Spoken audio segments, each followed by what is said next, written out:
This is what gets us into so much trouble in our relationships, especially with our children.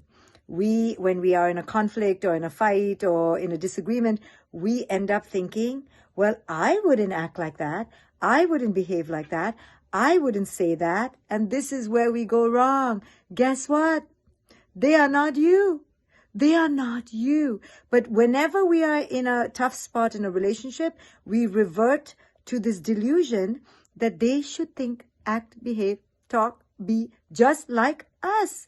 We actually say things like, I hear this all the time. I'm a therapist. My client's telling me, but I wouldn't do that. But I da-da-da. But I da-da-da.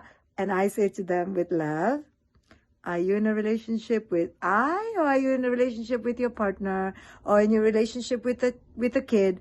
Who are you in a relationship with? If you want to be in a relationship with I, don't be in a relationship with the other.